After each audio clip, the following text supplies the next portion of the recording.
Они будут поставляться, из этого мы будем делать соответствующие выводы, применять свои средства поражения, которых у нас достаточно, для того, чтобы наносить удары по тем объектам, по которым мы пока не наносим. Good morning from Athens, Greece. It is around 8:30 here on this Monday morning, and I thought we would do a video and talk about the news. You saw the opening segment. That is from Russian media channel Rossiya 1, the Первый канал, and they had an interview with Russian President Vladimir Putin.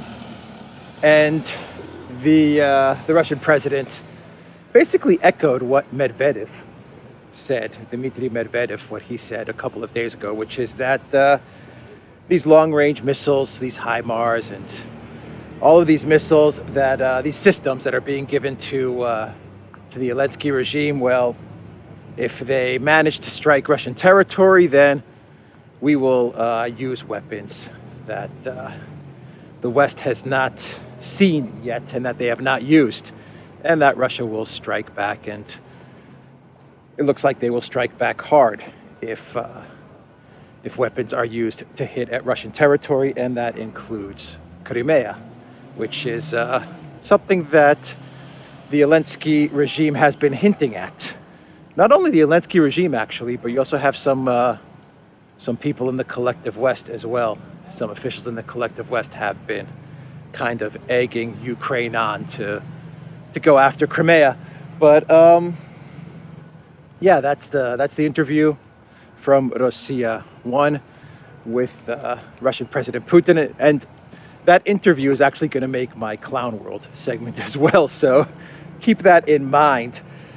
The same day that you had the interview, the Russian military, they actually hit targets in Kiev, and I believe there were two reasons why they hit these targets in Kiev. And one of the targets was like a tank repair building, and then they took out some railroads and some railway links in and around Kiev. This is the first time that they actually hit Kiev in like about a month. I mean, they've kind of been very hands off Kiev for the last month, but the two reasons why they hit Kiev on the same day that Putin gave that interview, well, the first reason is Putin gave that interview, so they wanted to kind of drive the point home that, look, we can hit anywhere in Ukraine at any time we want. And Putin made his statements. He warned the collective West. He has warned the Zelensky regime, and they should heed his warning. But the second reason why they hit targets in Kiev, I believe, is also related to the shelling in Donetsk that happened a couple of days ago. So this was kind of the retaliation to those attacks on Donetsk, which did deliver some damage, and people were injured from those strikes in Donetsk. So Dmitry Medvedev has warned the collective West.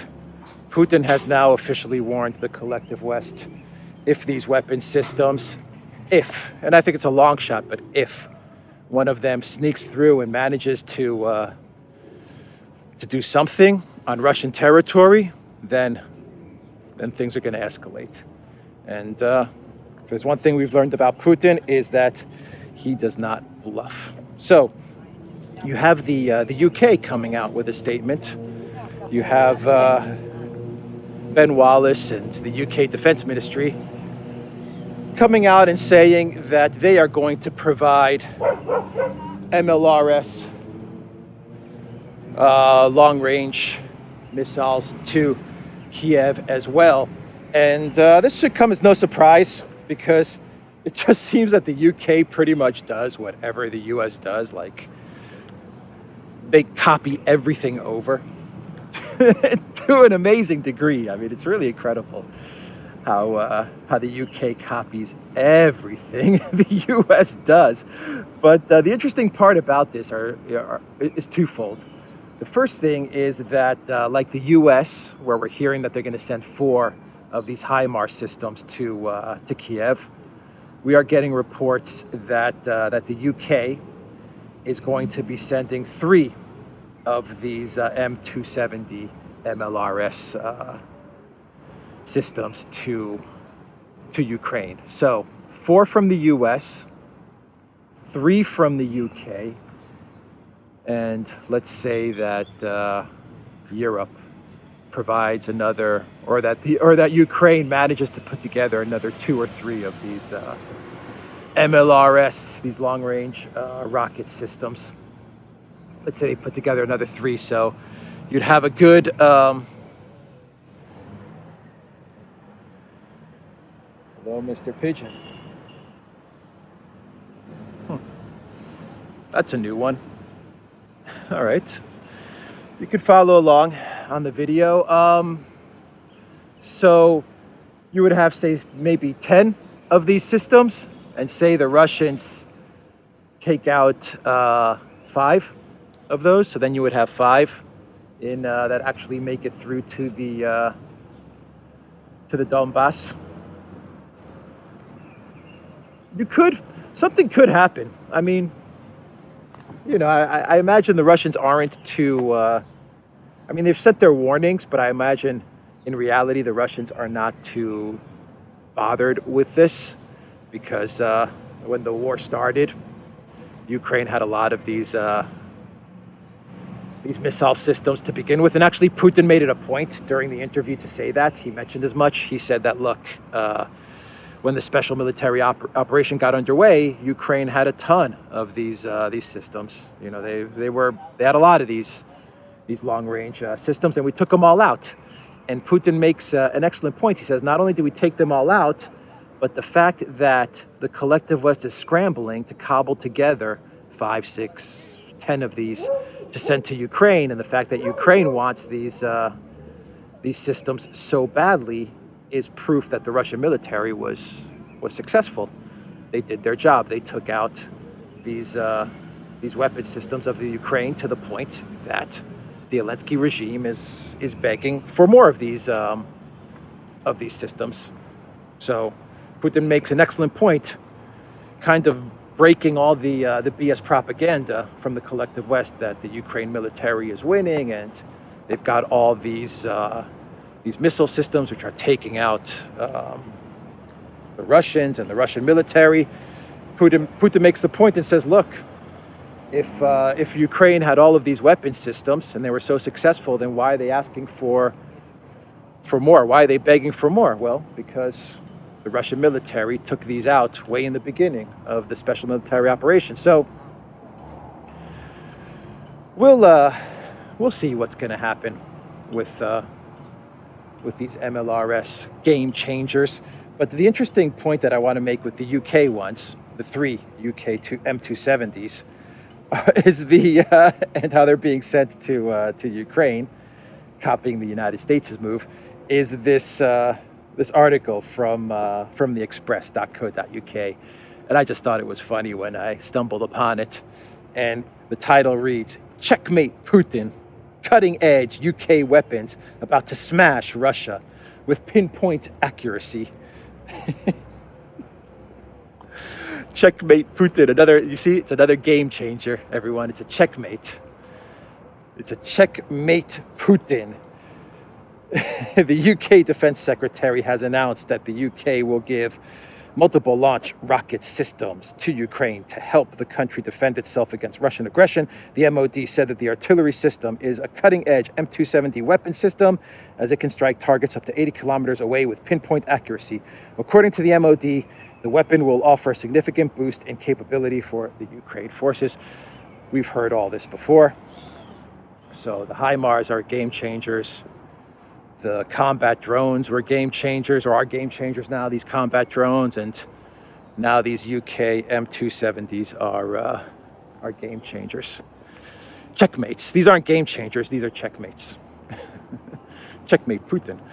So while all of this is going on, and Putin looked healthy, by the way. It doesn't look like he's on death's bed and all of this stuff that we've been hearing from the UK media, since we're talking about the UK media. Putin looked pretty healthy. as he was giving this interview to Russia One. But as Putin is giving interviews and warning the collective West, that should Ukraine manage to sneak, and that's really what worries me. Should Ukraine manage to sneak one of these missiles through to hit Russian territory, wherever that may be, whether Crimea or Belgorod or something like that, well, Putin is warning that we're gonna hit you. Medvedev actually went further than Putin. When you think about it, Medvedev actually hinted at the fact that Russia would actually hit decision-making centers outside of Kiev, was pretty much what he was hinting at, because he's like, look, decision-making centers, there are none in Kiev. We all know that the Zelensky regime is being puppeted outside. So if any of these systems hit Russian territory, we're just going to strike back at the decision-making centers, which we know are not in Kiev. So Medvedev went one step further in his statement a couple of days ago. But okay, Putin is echoing pretty much what Medvedev said and what the whole Security Council is saying, because the Security Council of Russia they're the ones that are making the decisions, and you can see that they're all aligned. They're all on point. Medvedev, Putin, Shoigu, Lavrov.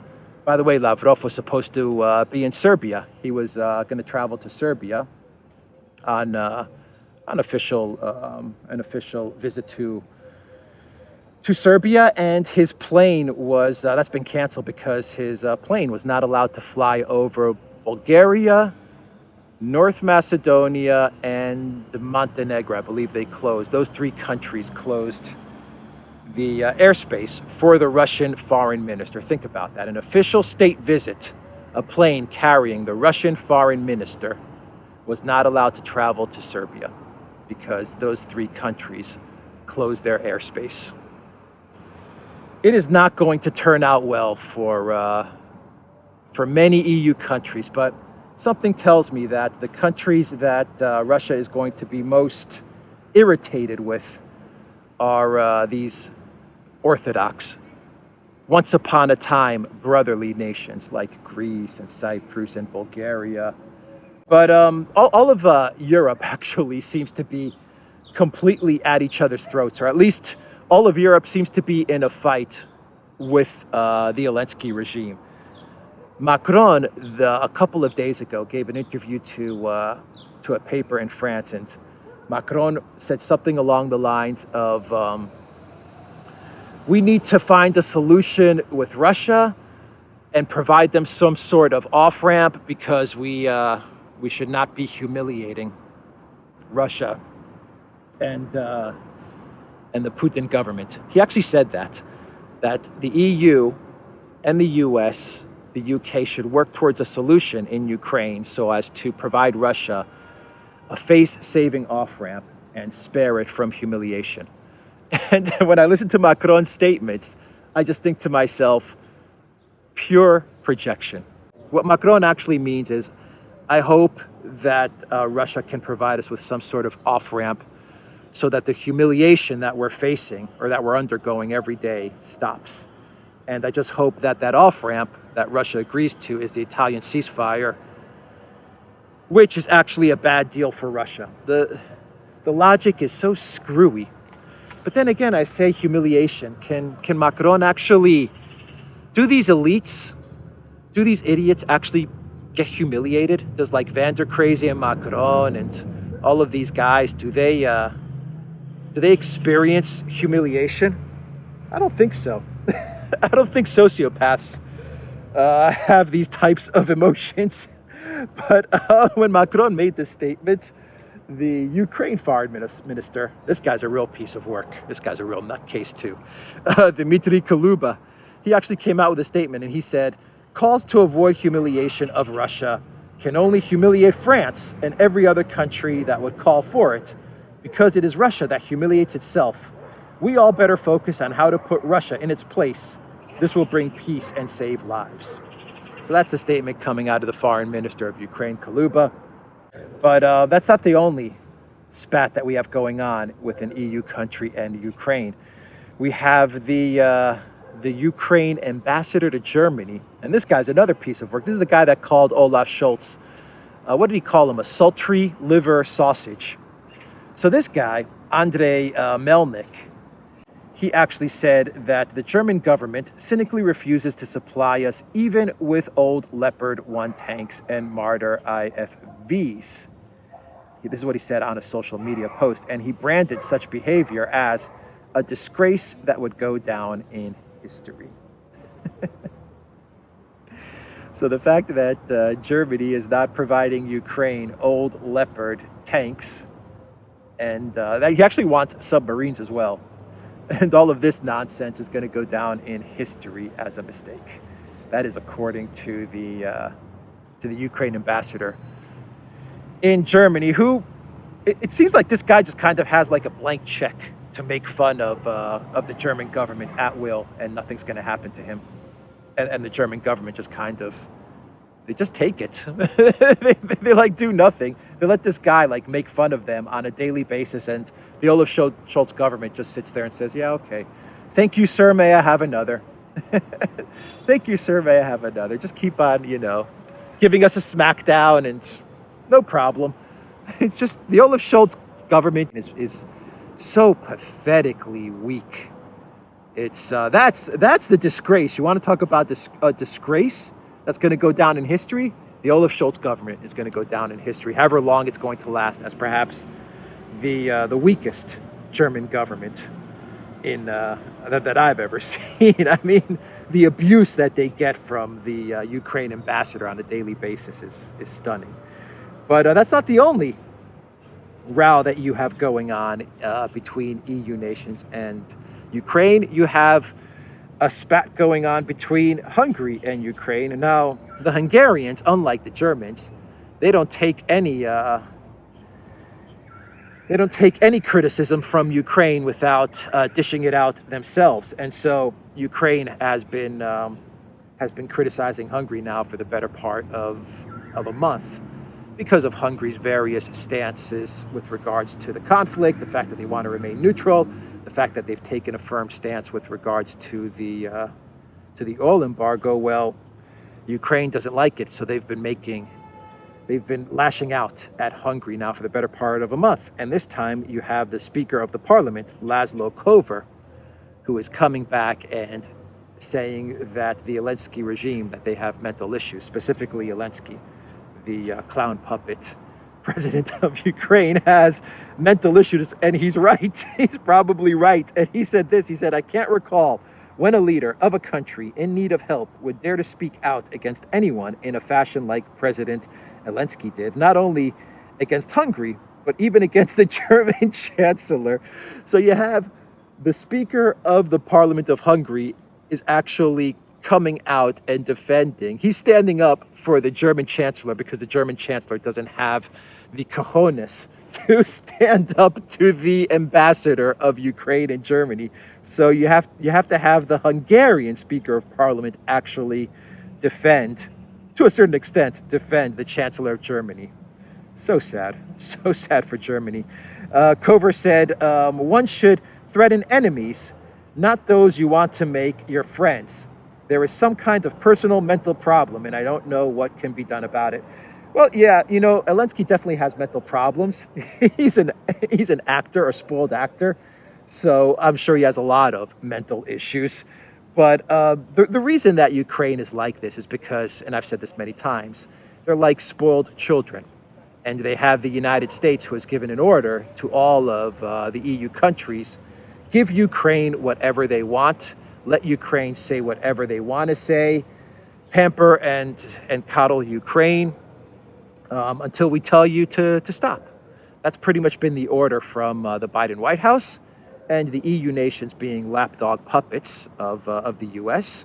They've said, okay, we're going to have to just basically take whatever abuse Ukraine gives us. And that is why Ukraine, in very much the fashion of a spoiled child, lashes out at the EU so often, because they know that the EU is not going to do anything in response. That's why. They know it. So they can poke fun at the EU. They can call them liver sausages. They can call them a disgrace to history. They can say and do whatever they want to EU leaders, and they know that those leaders are completely powerless because the U.S. will not allow them to defend themselves or to say anything negative with regards to the Zelensky regime. You've got to keep the narrative of EU solidarity, and we're with the Zelensky regime. You've got to keep those optics intact. That is very important for the Biden White House and for the United States. Remember, the U.S., it's all about optics. All of it is about optics and spin. So they don't want any EU member nations stepping out of line, and they don't want any chancellors in Germany maybe coming out with a statement and saying, Zelensky, shut up, stop it, or, ambassador of Ukraine to Germany, one more peep out of you, and I'm going to kick you out of Germany. That would be the proper response from Olaf Scholz, to come out with a statement and say one more lashing or bad mouthing of Germany from the Ukraine ambassador, and we're going to kick him out of the country. He's going to be persona non grata. So that is what the Speaker of Parliament for Hungary said to Ukraine, and what he said about Zelensky. But Ukraine has actually come back, and they have lashed out at Hungary's leadership. And this is a statement from the deputy head of the office of the president of Ukraine, from Andrei Sybiga, who said this about Hungary and about the parliament speaker and Orban. He said, an ass by its ears and a fool by his blabber. Short mind has a long tongue. This is what he said in a Facebook post. And he slammed the unacceptable, vicious remarks by subpar politicians like the non-respected head of Hungary's legislature. You have another statement, a similar response from the Ukraine Foreign Ministry, which demanded Kovar show proof regarding his own mental health. Further assessment of the words of Kovar directly depends on the evaluation recorded in the certification, the Foreign Ministry spokesman Oleg Nikolenko said. The official also accused Hungary of stubbornly continuing to sling mud at Ukraine and whitewash Russia's crime, while suggesting the country has found itself on the side of evil in history more than once. This is great. You have a banderite, a Ukraine government official, people that actually have NAZIs in their military and in their government who support NAZIs and who have street names and statues, celebrating Stepan Bandera. You have this government coming out and saying that Hungary is on the wrong side of history. They're actually bringing up Hungarian history. These guys all need a mirror. I'm telling you. That's just crazy. It's crazy when you see Ukraine politicians who support the Bandera ideology and who worship Bandera. You actually have these guys saying that Hungary is on the wrong side of history, or that Hungary has been on the wrong side of history more than once. Okay. All right, Zelensky regime. Let's just forget about everything that happened in World War II.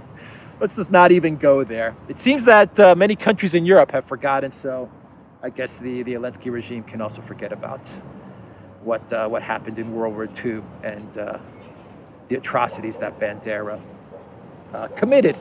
But one country that is having fun with all of this is Turkey and Erdogan. So Turkey is having a really good time seeing Europe tear itself apart and twist itself into a freaking pretzel, trying to prop up Ukraine. And you have a spokesperson for Erdogan come out in a statement just the other day, and he said that trying to change Turkey's position with regards to Finland and Sweden is absolutely pointless. He said it is not right that Finland and Sweden are wasting NATO's time at this critical moment. This is what Erdogan advisor Fahrettin Altun said.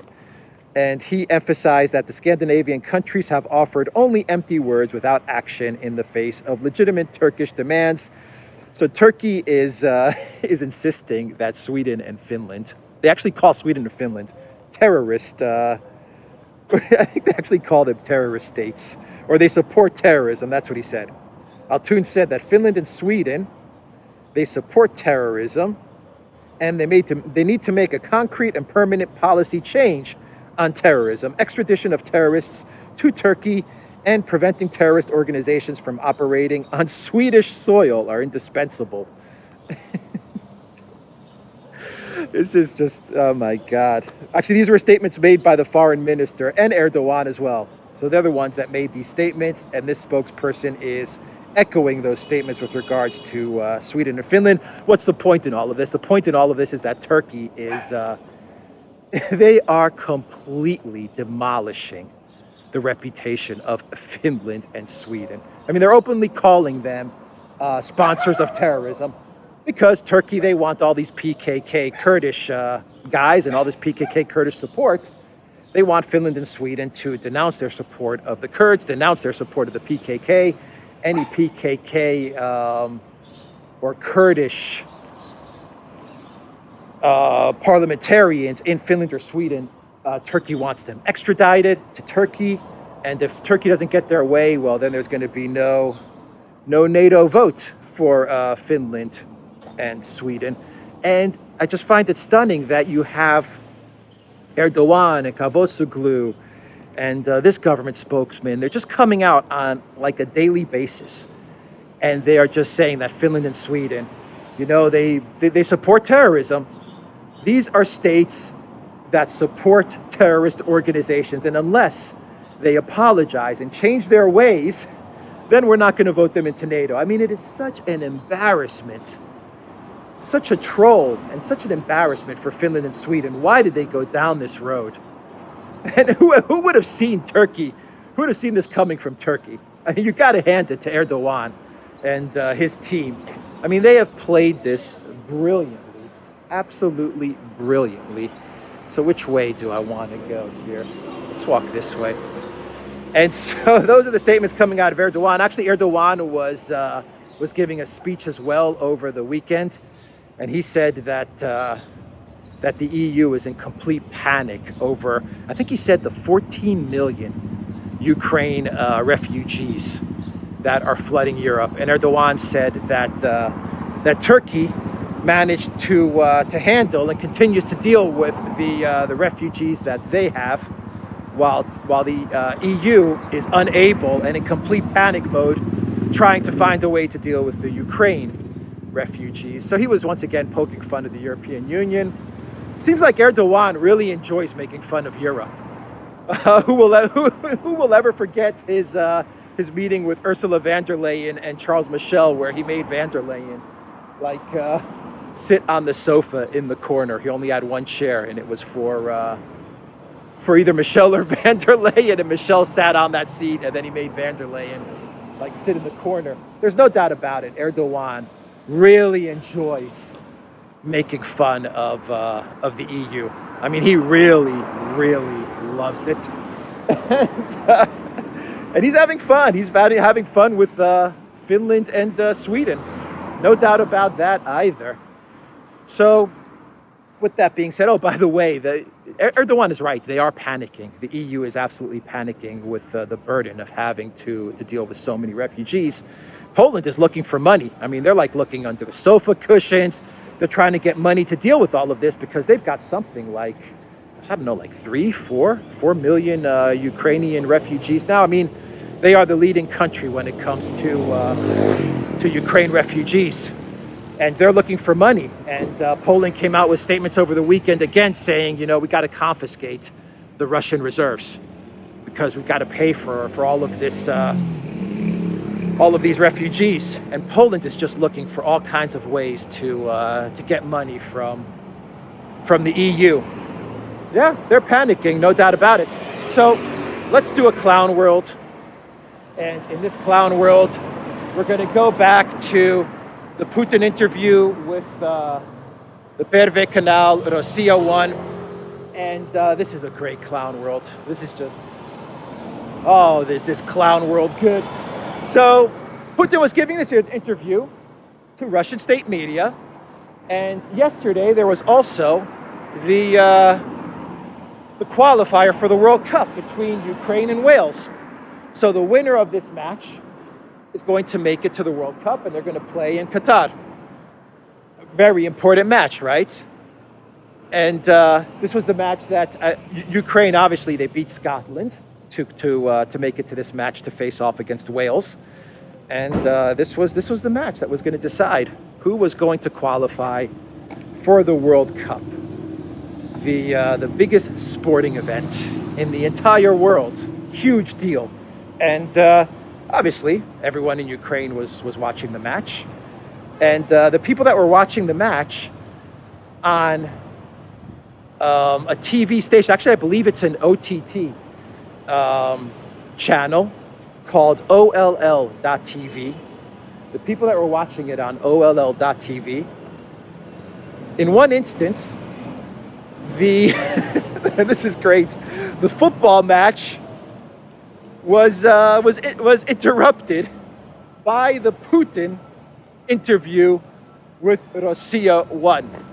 So from what I gather, and this has been confirmed by a lot of news outlets, or at least I've seen it in a lot of news outlets on Russian media and Ukraine media, and OLL TV actually came out with a statement as well. So I think this is pretty much confirmed that as people were watching the qualifying match between Wales and Ukraine in Ukraine on OLL.TV, as they were watching this match and hoping for Ukraine to win so that they can qualify for the World Cup, it got interrupted by Putin's interview with Russia 1, where Putin is talking about how if the West delivers these MLRS systems, well then Russia is going to strike them with weapons they have not seen before.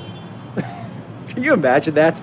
If you're in Ukraine and you're watching the football match, perhaps the most important match of the year, so that you can qualify for the World Cup, and all of a sudden it gets interrupted by the Putin interview. And the OLL TV executives actually came out with a statement and they apologized. They pretty much apologized for the, what they called, I think they actually said it was a technical issue.